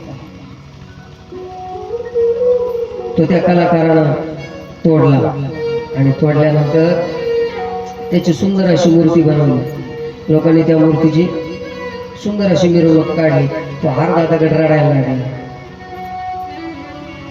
तुम्हाला या समाजाचा नियम अवघड आहे अरे माझंच अर्धा अंग काढलं आणि त्याला वर घेतलं आणि मला म्हणले पायरीवर पुरलं आता लोक त्याच्यावर बसून नारळ फोडायला लागले याचा का पाया पडत नाही बरं त्याचं कारण आहे त्याला ईश्वर म्हणून पाहिलं जातं भावना त्याला ईश्वर म्हणून आहे आणि याला पायरी म्हणून आहे पाषाण देव पाषाण पायरी तुझी एकावरी भाव ठेवी त्याची पूजा का केल्या जाते त्याचं कारण सांगितलं भाव तसा आपला सुद्धा भाव असावा आणि सगळ्यात मोठं दैवत जर काय असेल तर ते ईश्वर भगवान भोले बाबा आहेत महाराज तुमचं आचरण पाहिलं जात नाही तुम्ही किती शुद्ध आहात अशुद्ध आहात हे पाहिलं जात नाही तिन्ही देवामध्ये जर सगळ्यात अवघड दानी खून असेल तर भगवान भोलेनाथ अहो हेच काय मनात जर आलं स्वतःला देण्याचं सामर्थ्य ज्याच्यात आहे तो भगवान भोलेनाथ आहे पुराणामध्ये कथा येते त्याला फक्त भाव पाहिजे श्रद्धा पाहिजे व्याधस्य चरणं व्याधस्य चरणं ध्रुवस्य च वयो विद्या गजेन्द्रस्य का जातिर्यादवपतेर्विदुषो उग्रस्य किं पौरुषम् कुब्जाया किं नामरूपमधिकम् किं तत्सुधारोधनं भक्त्या तुष्यति केवलं न च गुणैः भक्ति प्रियोर्माधव पुराणामध्ये कथा येते कोणी एक व्याधपुत्र होऊन गेला या व्याधानं पूर्व काळामध्ये आपल्या योग्यतेप्रमाणे शिक्षण दिल्या जायचे जो राजा असेल त्या राजानं आपल्या पुत्राला युद्धकलेचे शिक्षण दिल्या जायचे हा व्याध भिल्ल राजा आहे त्या भिल्ल राजानं आपल्या पुत्राला धनुर्विद्येचं शिक्षण दिलं आणि शिक्षण दिल्यानंतर मग त्यानं गुरु ग्रहातून आल्यानंतर आपल्या पित्याला सांगायला सुरुवात केली बाबा मला आज शिकार करण्याकरता जायचंय बघा तुम्ही सगळ्याच गोष्टी पुस्तकीय ज्ञानानं प्राप्त होतात असं नाही बरं का हे डोक्यातून काढून टाका सगळ्याच गोष्टी पुस्तकानं नाही प्राप्त होत अनुभवानं प्राप्त होत असतं कधी कधी काय होतं एखादा वृद्ध व्यक्ती असतो आपण म्हणतो त्याला काय वृद्ध व्यक्तीला काय समजतं बघ हा आपला गैरसमज आहे त्या व्यक्तीने जे दिवस काढलेले असतात ते अनुभवाचे असतात आणि अनुभव हा कोण्या बाजारात विकत घेता येत नाही ध्यानात घ्या वयाचा आणि अनुभवाचा काहीच संबंध नाही मला सांगा अज्ञानी स्त्री आहे शिकलेली स्त्री दोन्ही एकत्र आले एक जण म्हणजे मी तुझ्यापेक्षा भारी स्वयंपाक करणार नाही तुला कसं काय तुम्हाला येतं तरी काय आणि नवीन नवीन पदार्थ बनवतो म्हणले युट्यूबला सर्च केलं का लगेच येते फक्त खायलाच भेटत नाही ती लगेच दाखवते कसे पदार्थ बनवते तिनं पाकशास्त्राचं पुस्तक आलं कशा पद्धतीनं तो पक्वान्न बनवायचं ते सगळं त्याच्यामध्ये आलं किती जिरे घ्यायचे, किती मिरे घ्यायचे, किती लसूण घ्यायचं, किती तेल टाकायचं, सगळी पद्धत शिकवली त्याच्यावर. आता गॅसवर ठेवा आणि 10 मिनिटांना या तुमचा पदार्थ तयार झाला असेल. इना घड्याळ लावून दिलं आणि बाहेर येऊन बसली. सांगितल्या पद्धतीने गॅसवर ठेवून दिलं. शेजारी आले, बोलले का ग बाई काय करते? बोलले काय नाही, मध्ये पदार्थ तयार होतोय, अगदी आता 1 मिनिटाच्या अंतरावर, नाही का. तो ठरलेला जो टाइम होता ना, त्या टायमामध्ये अवघ्या 9 वाजता, म्हणजे 9 वाजता माणसं जेवायला बसले पाहिजे, म्हणजे 9 वाजेपर्यंत झालंच पाहिजे. मी इथलं नाही सांगतोय, मी तिथलं सांगतोय का तिथलं. तिकडं पण रेडी, घाबरू नका. माझ्या मते काय जिलेबी ना? हा हा नाही काय म्हणून राहिले मग आहे ना. हा मी पाहिली ना, मी पाहिलं कधीच खोटं बोलत नाही. मा म्हणणं असं खायला भेटू नाही तर नाही भेटू, पण मग आहे तिथं सांगायला काय हरकत नाही. खऱ्याची काय माय मी जिलेबी जिलेबी असे किती पैसे द्या तुम्ही, भेटणारच नाही तुम्हाला. तुम्हाला मैद्याची भेटेल बाबा, मैद्याची जिलेबी कुठे भेटेल तुम्हाला, कुळदीची नाही भेटणार. आणि असे रापेल बरेच पदार्थ असे रापल्याशिवाय गोड नाही लागत. भजन सुद्धा तसंच आहे बरं का, रापल्याशिवाय गोड नाही लागत. तुळशी बाबा आळवलं तर गोड लागतं ते. आळवलं तर तसं नाही. तिनं पदार्थ बनवला, शेजारीने तिला विचारलं, बोले बाई अगं अर्धा तास झाला, अजून कसं तुझा अजून पदार्थ तयार होईना, मला सांग तरी. तुला पाहायला गेलंच पाहिजे. दोघी एकमेकीच्या संगतीने चुलीपर्यंत आल्या, गॅसपर्यंत आल्या. पाहिलं अर्धा तासात पदार्थ तयार व्हायला पाहिजे होता का. पण गंमत काय झाली माहिती का, त्याच्यावर सगळं लिहिलेलं होतं, पण गॅस चालू करून ठेवा येणं. त्यानं काय सांगितलं होतं, अशा पद्धतीनं तुम्ही मसाले टाका. काही ठिकाणी फार अवघड आहे, डबेचे डबे मसाल्यांचा नाही कशा, लय अवघड लय. भात सुगरणे ते काय म्हणते ना, ते 7 सुगरणे भात आळणी म्हणून चवलं जाऊन खूप पोटभर जेवू, मग सर्रात का उलटे करीना, लय अवघड. काही जाग्रह पण लय असतो. शेजाऱ्याने सांगितलं, बाई मला वाचता येत नाही हे खरं आहे, पण त्याला आता काय द्यावं लागेल, तुला आग्नी द्यावं लागेल. पहिला गॅस चालू कर, तेव्हा ती शिजल. या अनुभवानं आलं, पुस्तकानं नाही आलं. 750 राग येतात, पण कुठं गायची तेच माहित नाही. तो सुरुवातीला भुपळेन बाहेर टाकायला सुरुवात करतो, कसं मेळ बसायचं. 1000 बोल झाले पण वाजवायचं काय तेच कळा. या अनुभवाने येतं ध्यानात घ्या. या अनुभव माणसाला पुढे मिळतो. किती डाव आले म्हणून माणूस पहिलवान होतो बरं, पण तो डाव कसा टाकायचा हे जमलं पाहिजे. आणि ज्याला जमलं ना तो खरा पहिलवान.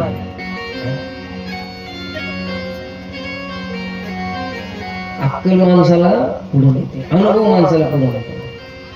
त्या मुलानं सांगितलं ठीक आहे हरकत नाही, बापाला सांगितलं बाबा मला शिकार करायची, ठीक आहे जा.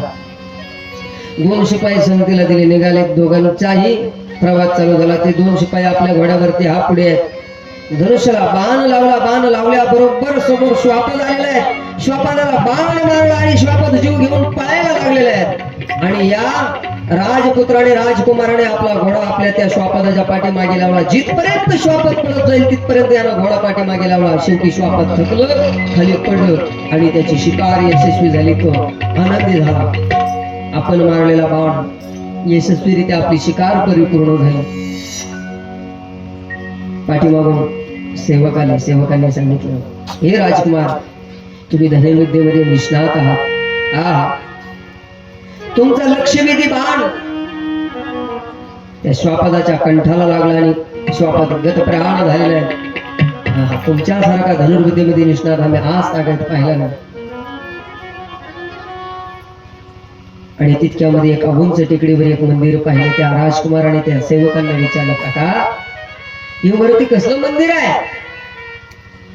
त्या सेवकांनी सांगितलं, महाराज हे तुमच्या पूर्वजांनी बांधलेलं शिव मंदिर आहे, चला आपल्याला पाहायला जायचं. तिघही त्या शिव मंदिरामध्ये गेले. पाहिलं त्या शिव मंदिरामध्ये अतिशय गहाण झालेली आहेत. कोणी झाडण्या करता नाही, कोणी पूजे करता नाही. तो राजकुमार गुडघे टेकून बसला आणि रडायला लागला, हे प्रभू या विश्वाला निर्माण करणारा तू आहे आणि तुझी सेवा करण्याकरता कोणी नाहीये. हे प्रभू, या जगाला चालवणारा तू आहेस, या जगाला बोलवणारा तू आहेस, या विश्वामध्ये सर्व सत्ता तुझी आहे आणि तुझी सेवा करण्याकरता आज या ठिकाणी कोणी नाहीये. याचं दुःख मला होत आहे. 2 दिवस त्या मंदिरामध्ये मुक्काम केला. 3ऱ्या दिवशी त्या सेवकांनी सांगितलं, राजकुमार आपण राजवाड्यात चला, तुमचे पिता वाट पाहत असतील. त्या राजकुमाराने सांगितलं, काका तुम्ही माघारी जा, मी आज येऊ शकत नाही. आता मी माझ्या भगवंताला सोडून, माझ्या प्रभूला सोडून मी हे स्थान सोडू शकत नाही. आणि माझ्या पित्याला सांगा, मी आजपासून या भोले बाबाच्या चरणारविंदी समर्पित झालो. तो भिल्ल राजकुमार पहाटे उठावं, त्यानं डोंगरावरून खाली यावं. खाली आल्यानंतर एका जलाशयामध्ये स्नान करावं. आता त्याच्याजवळ काय आहे बरं पूजे करता सांगा मला? ना कमंडलू आहेत, ना झारवी आहेत, ना काही आहे. खाली आल्यानंतर त्यांना त्या जलाशयामध्ये डुबकी मारायची. भगवान शिवाला स्नान करण्याकरता आपल्या मुखामध्ये सूळ भरायची. कमंडलू तर नाहीये, तांब्या नाहीये, लोटा नाहीये, मुखामध्ये जल भरायचं आणि जल भरल्यानंतर पुन्हा धनुष्याला बाण लावायचा. इतर देवतेला नैवेद्य हा लेट दिला तरी चालतो, पण भगवान शिवाचा नियम आहे. भगवान भोले बाबाला जर तुम्ही स्नान घातलं की त्याच्यानंतर काही क्षणामध्ये नैवेद्य भगवान भोले बाबाला लवकर नैवेद्य लागतो. मग तुम्ही साखरेचा द्या अथवा तांदूळाचा द्या अथवा दुधाचा द्या, काही द्या, फक्त नैवेद्य द्या. याला धनुष्याला बाण लावावा. रोज एखादं श्वापत पाहायचं, ते मारायचं, त्याचा मांस काढायचा, तो भाजायचा, पुन्हा एखाद्या काडीला खोसायचा, तो मुखामध्ये जल, हातामध्ये मांस, पुन्हा दुसऱ्या हातात धनुष्यबाण. एखादा हिंस्र प्राणी येईल, मला मारेल. आता जलाभिषेका करता जल झालं, स्नाना करता नैवेद्य करता नैवेद्य झाला, पण आता पूजे करता फुलं पाहिजे ना. मग रस्त्यामध्ये जात असताना वनवृक्षाची फुलं पानं तोडायची. आता त्याच्याकडे काय पिशवी आहे का, घारी आहे का, काय? मग त्याला काय करायचं माहिती का? ते फुलं आपल्या केसामध्ये खोसायची, असे रोवायचे आणि पुन्हा चालायचं. रस्त्यात पुन्हा एक मोहोळ पाहायचं, गोड नैवेद्य, मोहोळ काढायचं, पानाचं डवरं बनवायचं, द्रोण तयार करायचं आणि त्या द्रोणामध्ये तो मधाचा गोळा, कांदा त्याच्यामध्ये टाकायचा. 4 हात गुंतलेले असायचे. हात तिथपर्यंत जाईपर्यंत पुन्हा मंदिरामध्ये जशी तशी घाण झालेली असायची. मग हा काय करायचा? आपल्या पायानं सगळी घाण बाजूला लोटायचा. घाण बाजूला लोटली की देवाला आता अभिषेक घालायचा आहे. मुखामध्ये असणारं जल देवाच्या अंगावर शिंपडायचं. झाला देवाचा अभिषेक. पण ऐका, तो भगवान भोले बाबा मा जगदंबा परंबा भवानीला सांगायचं, हे जगजन, हे जगदंबा, हे शिवायनी, हे दक्ष कुमारी, मला ज्याला रुद्राभिषेक केल्यानंतर जे सुख प्रदान होत नाही ते सुख या भिल्ल राजाच्या राजपुत्राने माझ्यावर फेकलेल्या मुखातल्या उष्ट जलाने मला तो आनंद प्राप्त होतो. का? त्याच्यामध्ये त्याचा भाव आहे, त्याचं प्रेम आहे. मुखातलं जल भगवान शिवावर टाकावं. झालं देवाचं स्नान. आता फुलं टाकायची आहे. शरीरावरील सगळ्यात अपवित्र जर वस्तू जर काय असेल तर ते फक्त केस आहे, लक्षात ठेवा. बायकोच्या माथ्यावरचे केस फक्त माथ्यावरच गोड दिसतात आणि आवडतात. मस्तकावरच केस शोभून दिसतात. अमोल दादा काय झालं, एक जण मला त्याच्या पत्नीला म्हणला, अरे काय तू केस राव, म्हणले कापसासारखे नरम, अतिशय मऊ, इतके सुंदर केस, पण चुकून संध्याकाळी भाजीत निघाले. तो बिघडला ना आता. तो म्हणला, अरे काय ही काय पद्धत झाली का? ते म्हणले, तुम्ही सगळे तर म्हणत होते त्याला आवडते. अरे म्हणले, डोक्यावर आवडते, काय आवडत पुढं सांगा मला. बायको आवडते म्हणून तिचे केस आवडतात का भाजीत?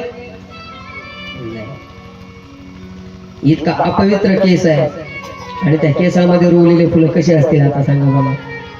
पहिलं मुखातलं जल अपवित्र, त्याहून डोक्यावरचे केस आणि त्या केसात रोवलेली फुलं अपवित्र. पण भगवान भोले बाबाच्या मस्तकावरती त्या आत्मलिंगावर पडलेली ती फुलं भगवान भोले बाबानं त्या दक्षायणीला सांगावं, हे दक्ष कुमारी, या राजपुत्राच्या मस्तकावरील भिल्ल कुमाराचे पडलेली जी फुलं आहेत ना म्हणे, ती मला कृष्ण कमळापेक्षा किंवा बिल्वपत्रापेक्षा किंवा एखाद्या शिवमानस पूजेपेक्षा कमी नाही. तो नैवेद्य ठेवल्यानंतर महाराज मांस हे सगळ्यात अपवित्र सांगितलं. त्यात भाजलेला मांस अत्यंत पवित्र आहे. पण हे शिवायनी यांना दिलेला हा जो नैवेद्य ना म्हणजे हा मला पंचपक्वान्नापेक्षाही जास्त श्रेष्ठ वाटतो. कारण त्याच्यामध्ये त्याचा भाव आहे. एक दिवस भोल्या बाबानं त्याची परीक्षा घ्यायचं ठरवलं. भगवान भोले बाबा तो येण्याच्या अगोदर एका नेत्रामधून रक्तस्राव होत होता. रक्तस्राव झाल्यानंतर त्यानं पाहिलं, म्हणजे अरे अरे नक्कीच हिंस्र प्राणी या ठिकाणी येऊन गेला असेल.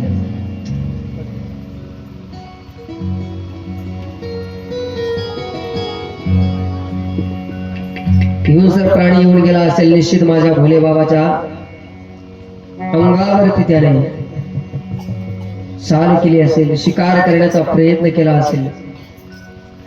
रडायला लागला तो. रडत असताना आपल्या कमरेची कट्यार काढली आणि नेत्राला लावली आणि नेत्रात आपला एक नेत्र काढला आणि भगवान शिवाला जोडला.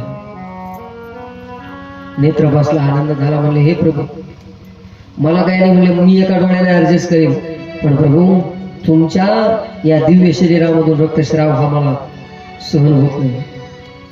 पुन्हा दुसरा दिवस उगवला. दुसऱ्या दिवशी भगवान भोलेबाबाचा दुसरा नेत्र फुटलेला दिसला. आता काय करायचं? म्हणजे आता माझ्याजवळ तर एकच डोळा, काय करावं? तुम्हाला असं करू म्हणले, आता हा दुसराही डोळा देवाला अर्पण करून टाकू. मग त्यानं डोकं लावलं. म्हणले, आता डोळा बसवायचा कसा?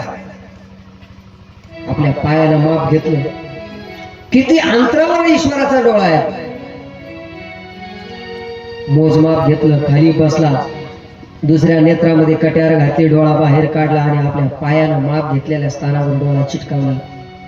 भगवान त्या लिंगामधून प्रकट झाले आणि प्रकट होऊन साक्षात त्याला भेट दिली आणि भगवंताने त्याला उचलून घेतलं. व्याधस्य चरण, काय आचरण होतं मला सांगा? त्याचं काय शुद्धता? एकादश करीत होता का तो? सोमवार धरत होता का तो? काय करत होता? काहीच नाही. प्रभू सांगतात त्याला फक्त श्रद्धा महत्वाची. अरे वाकडा असणारा चंद्र भगवान शिवाच्या सान्निध्यात गेल्यानंतर वंदनीय होतोय.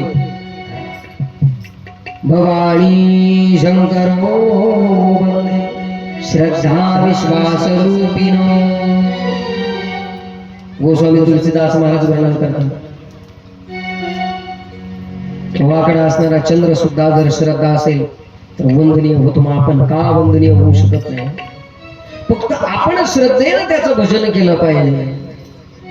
सुत महाराज साध्य आणि साधन सांगतात. माणसाचं साध्य जर चांगलं असेल, आपलं ध्येय जर चांगलं असेल तर आपण आपल्या ध्येयापर्यंत निश्चित पोहोचतो. साधन चांगलं असावं. त्या साधनावर आरूढ झाल्यानंतर आपण एकनिष्ठतेनं त्या साधनाचा स्वीकार करावा आणि आपण त्या साधनाचा अंगीकार केल्यानंतर निश्चित आपण आपल्या ध्येयापर्यंत जातो. श्रवण मनन निधीध्यासन. ईश्वराची पहिली श्रवणाची सेवा सांगितली. ऐकावं. ऐकल्याशिवाय महत्व कळत नाही, ध्यानात ठेवा. बऱ्याच लोकांना ऐकायची अजिबात सवय नाही, अजिबात नाही. पहिली भक्ती आणि पहिली भक्तीची पायरी जर काय असेल तर श्रवण. तुम्ही क्षेत्र कोणतंही निवडा, पण एकदा ऐकायचं शिका.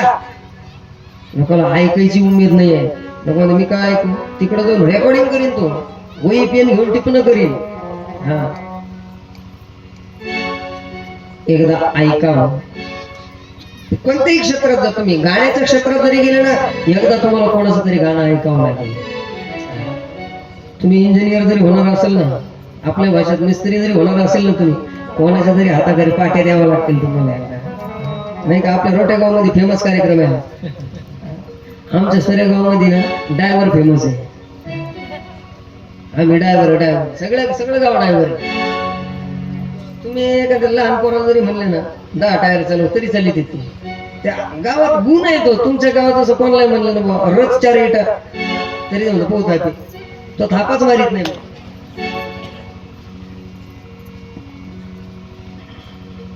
अगोदर त्याला ऐकावं लागेल, त्याच्या पाहावं लागेल. पहिली भक्ती सांगितली श्रवण भक्ती. श्रवणात मी से बैसावे श्रवणात मी से बैसावे श्रवणाच्या मेते श्रवणात मी से बैसावे साम्राज्य भुवनी सुखी नादे साम्राज्य भुवनी सुखी नादे गीता नावडाले गीता नावडाले साम्राज्य भुवनी सुखी नादे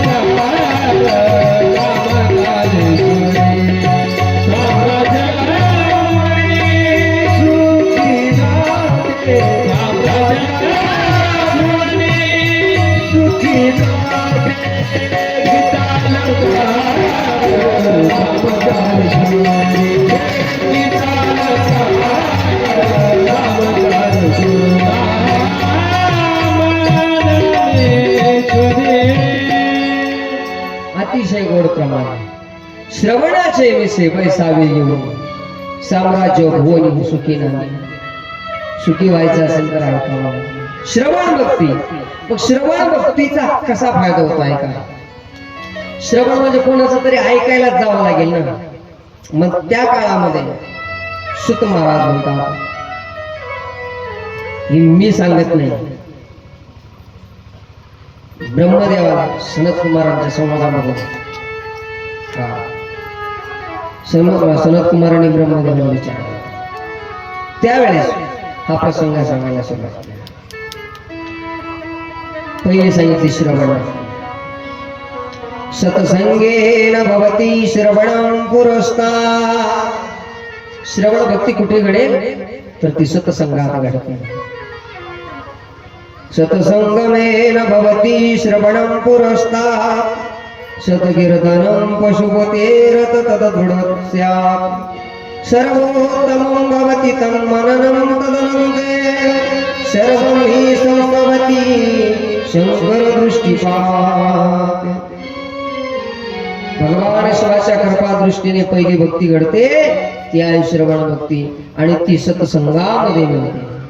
म्हणून आपल्याला पहिल्यांदा संग करावा लागेल, कारण जीवन सुधारतं ही संघाने आणि बिघडतं ही संघाने. संतन के संग लाग रे मेरे अच्छे बने.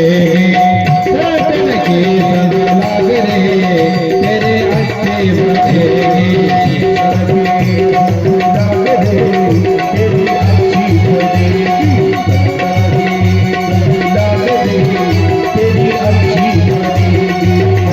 बनेगी तेरी बिगड़े बनेगी. बनेगी तेरी बिगड़ी बनेगी. अच्छी बनेगी तेरी किस्मत जगेगी. अच्छी बनेगी तेरी किस्मत बनेगी. तेरे बड़े बने अच्छे बनेगी. संत के संग लाग रे तेरे अच्छे बनेगी.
संतन के संग लाग रे तेरी अच्छी बनेगी, अच्छी बनेगी तेरी बिगड़ी बने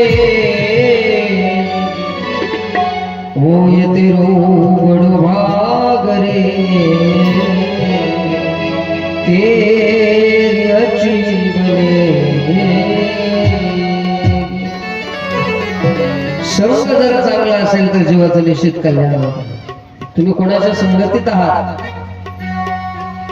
आपण चांगले का वाईट हे आपल्या पाठीमागे बसणाऱ्या किंवा पुढे बसणाऱ्या माणसावर अवलंबून आहे. जगाला सांगण्याची गरज नाहीये तुम्ही चांगले का वाईट. लोक म्हणतात त्याच्या गाडीवर आहे का, मग माहिती मला सिम्बॉल आहे तो आपला, त्याचा जोडीदार आहे का कळस झाला. काही जनावरच दम राहतो लई, त्याच्या शेजारी जरी उभा जर दिसला तर लोक तुम्ही सारा करा पण तेवढं सोडून मला. आमच्याकडे लई याद येईल राहते महाराष्ट्र. हा एक तर पहिला मध्ये ह्या आता ह्या सवाळुकीमध्ये एक जमाना जमलं त्याची राहीना, राहिली तिची सुखाना खाऊ देईना. लोक म्हणते पावा कशी का होईना घेऊ करून मला. अरे बेटा तू बस काय रे, पण याची जर पाठी तिला चौकात लागली ती माती ही पाठी पुसायची कोण मी अवघड आहे. संघ महत्वाचा आहे. श्रवण भक्ती सतसंगात घडते. संघ दुसंग आणि कुसंग जीवन संघाने घडल्या जातात आणि जीवन संघानेच घडल्या जातात. म्हणून संघ सात्विक असावा. सज्जनाच्या संगतीमध्ये जर काळ खर्च केला तर श्रवण भक्तीचा लाभ झाल्याशिवाय राहत नाही. आणि भगवान भोलेबाबाच्या कृपेने निश्चित सनत कुमारांना तुम्ही सांगताय निश्चित हे यशस्वी होईल. पहिली भक्ती आहे श्रवण.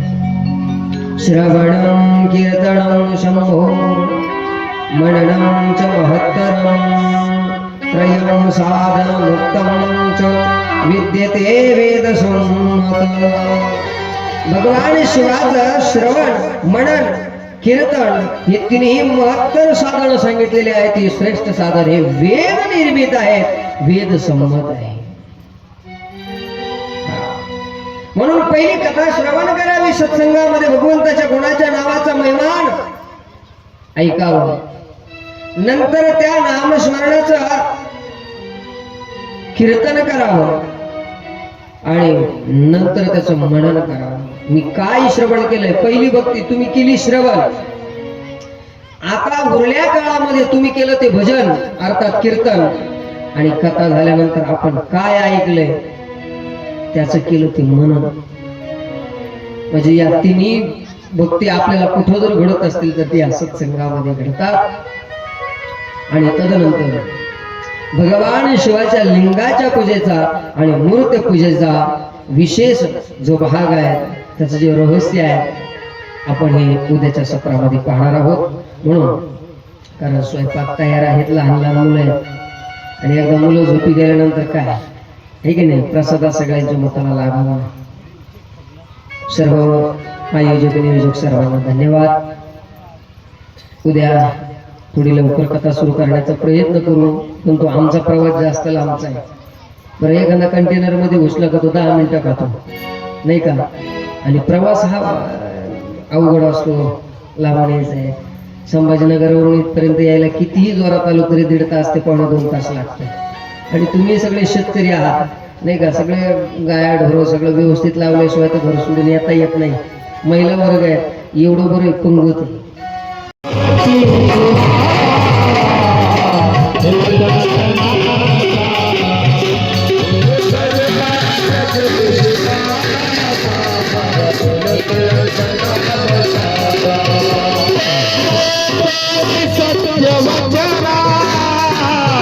दैवत्व दिले हरीला,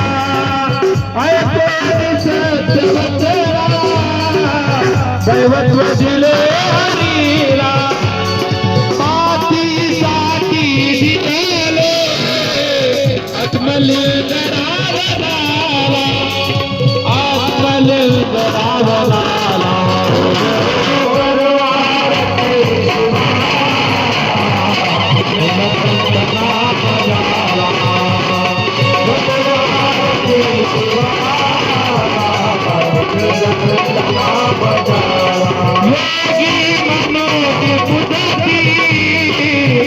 शंभू महादेवाला योगी विनोदी पुरले शंभू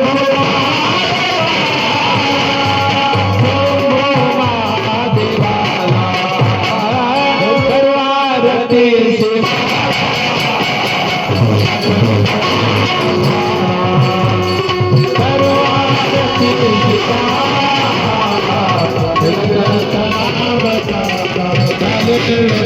कन वंदे